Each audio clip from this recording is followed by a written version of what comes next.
Okay, so if you're listening to this deep dive, you're probably already kind of interested in how the Australian elections coming up in May could impact immigration, Right. especially for Indian migrants, right? Yeah. And we've got some pretty interesting stuff here Yeah. that suggests there could be some really big changes coming up. We're talking stricter limits on immigration, Yeah. big changes in like who actually gets to come in, and even some moves to try to like cool down the housing market there. Absolutely. You ready to dig into this? Let's do it. All right. Yeah, what I think is really fascinating here is that the proposed changes are really focused on like two main areas.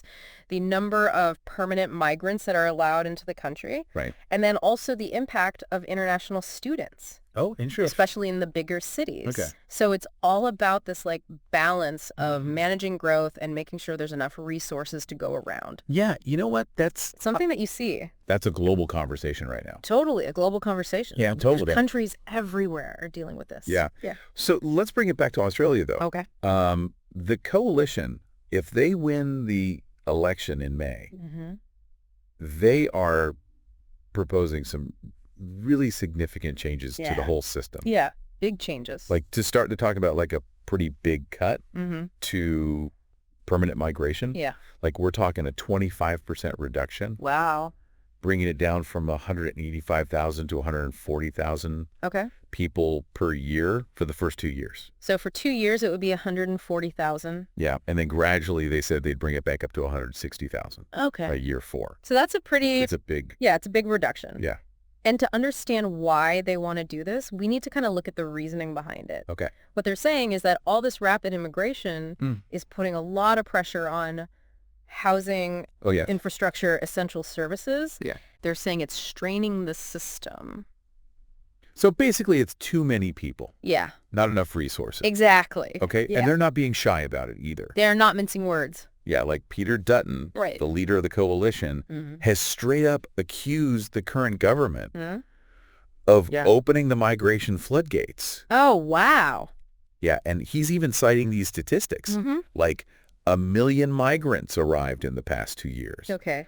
But in that same time period, only 350,000 homes were built. Oh, okay. So you can see, That paints a picture. yeah, it does. Yeah. It really highlights Yeah. what they're getting at, which is this That's gap tweeting. between how fast the population's growing, Right. migration, and the fact that we don't have enough places for all these people to live.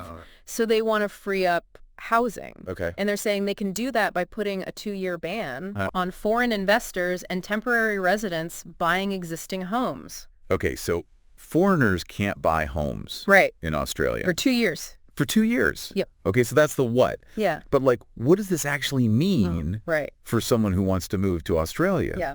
Especially like, let's say someone from India. Yeah. Well, for Indians who have this dream of living in Australia permanently, Yeah. these changes could make it a lot harder. Well. With fewer spots available, it's going to be more competitive to get permanent residency. So it's going to be harder to get in. It's going to be harder. Yeah. And then on top of that, they're also talking about stricter caps on foreign students at all the big universities. Oh, so even for students, it's going to be harder. Yeah, particularly those who want to go to the universities in the cities. Okay, so like Sydney, Yeah, Sydney, Melbourne. Melbourne, Yeah.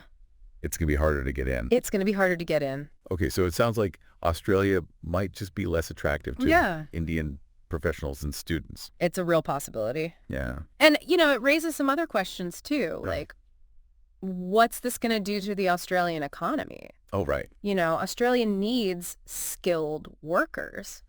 And a lot of those workers come from overseas. Yeah. So if they make it harder to come to Australia, Yeah. are they shooting themselves in the foot? Right. And what about the Yeah. multicultural fabric of Australia? Yeah, that's a big question. It's a big question. Yeah, so it's complicated. Yeah, very complicated. Okay, well, let's just focus in on the housing market for a second. Okay. This ban on foreign investors Yeah. buying homes, is that actually going to work? Right? Like, is that going to make houses more affordable for Australians? Well, that's a big question, isn't it? Yeah. I mean, it seems like if you have fewer people buying houses, Yeah. then prices should go down. That makes sense. Yeah. Yeah. Yeah. Yeah. But we also have to think about Yeah. what might happen Yeah. that we don't expect. The unintended consequences. Yeah, exactly. Okay. Like, what if this scares off foreign investors Oh, right. from doing business in Australia at all. Mm-hmm. That could hurt other parts of the economy. Yeah, that's a good point. And what about new construction? Yeah. Will this actually encourage developers Mm-hmm. to build more new houses? Yeah. Or will they just run into a whole different set of problems? Yeah.